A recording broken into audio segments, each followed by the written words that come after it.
আসসালাম। ওয়ালাইকুম আসসালাম। কে বলছেন? আয়েশা। আয়শা, কেমন আছেন আপনি? ভালো আছেন আয়শা? আলহামদুলিল্লাহ ভালো আছি। আচ্ছা, ভালো আছেন। আয়শা, কোথা থেকে বলতেছেন? আপনার দেশের বাড়ি কোথায় আয়শা? আমার দেশের বাড়ি মিরপুর। আচ্ছা, ঢাকা মিরপুর।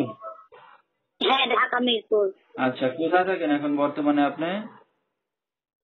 বর্তমান আমি ঢাকায় থাকি। আচ্ছা, ঠিক আছে। তো আপনার ফ্যামিলিতে কে কে আছে আয়শা? বাবা মা ভাই বোন আছে কেউ? না, কেউ নাই। আচ্ছা, তো আপনি কার কাছে থাকেন এখন?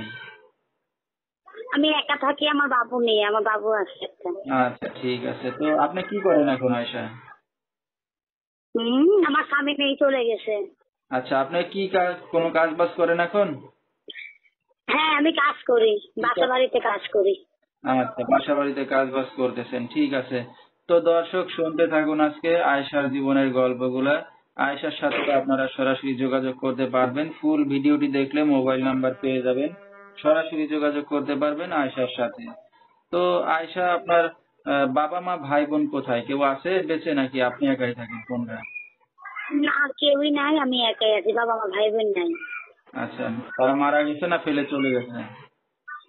না, বাবা মা নাই, ভাই বোন ফেলে চলে গেছে। ঠিক আছে। তো আপনার তো বিয়ে শাদী হয়েছে, সন্তান আছে একটা, তো স্বামী কি করে? আমার সামনে আমার তালাক হয়ে গেছে, ছেলে থেকে চলে গেছে তো। আচ্ছা আচ্ছা, তো বিয়ে শাদীটা কি আপনি নিজেই করছিলেন? না, বাবা মা পছন্দ করে দিছিল। আচ্ছা আচ্ছা, ঠিক আছে। তো তাদের পছন্দ মতো বিয়ে শাদী করছিলেন। তো এখন স্বামী ছাড়া আছেন কতদিন ধরে? আমি সারা 3 বছর। 3 বছর ধরে, মাশাআল্লাহ, অনেক দিন ধরে হয়ে গেছে বিয়ে শাদী পরে একা আছেন। তো এখন নিজে কাজ বাজ করে সন্তান সহ চলতেছেন। তো এখন হ্যাঁ, একটা একা মেয়ে, ভবিষ্যতে এখন কি চিন্তা ভাবনা আছে আপনার? ভবিষ্যতে যদি প্রতিবেদনের সামনে এলাম, যদি ভালো একটা মনের মানুষ পাই, আমার বাবু সদ্য আমার দায়িত্ব নেয়, সে যেরকমই হোক, বয়স হোক আর জোয়ান হোক, আমার কোনো সমস্যা হবে না, বিয়ে শাদী করবো, এই আশা করে প্রতিবেদনের সামনে আসছি। ঠিক আছে। তো এখন যদি আপনার সাথে কোনো দর্শক ভাই যোগাযোগ করতে চায়, কিভাবে করবে? ভাই, আমার ফোন নাম্বার আছে, এই ফোন নাম্বারে যোগাযোগ করতে হবে।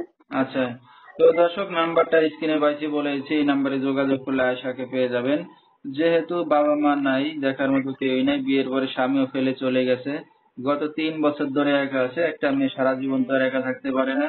তো এখন যদি সবকিছু এখন জেনে শুনে তার পাশে এসে দাঁড়াতে চান বা দায়িত্ব নিতে চান, এই নাম্বারে যোগাযোগ করলে তাকে পেয়ে যাবেন। 01923149126, এই নাম্বারটাই হলো আয়শার। তো আয়শা, আমরা অনুষ্ঠানের একবারে শেষ পর্যায়ে, আপনার আর কিছু বলার আছে দর্শক ভাইদের উদ্দেশ্যে করেন? হ্যাঁ ভাই, আমি শুধু বলতে চাই যে যেই আমাকে ফোন দিবে, যেন ভালো মন নিয়ে ফোন দেয়, কারণ আমি গরিব মানুষ, কাজ করে খাই, বলো তোমার যে কেউ ফাইজলামি করার জন্য যেন কেউ ফোন না দেয়। আর দয়া কইরা ফোন কইরা, আমার কোনো ভিডিও ফোন নাই, যেন ফোন কইরা ভিডিও ফোনের কথাটা না বলে, এটুকুই। আচ্ছা, তো দর্শক, সরাসরি তার সাথে যোগাযোগ করবেন ভিডিওর স্ক্রিনে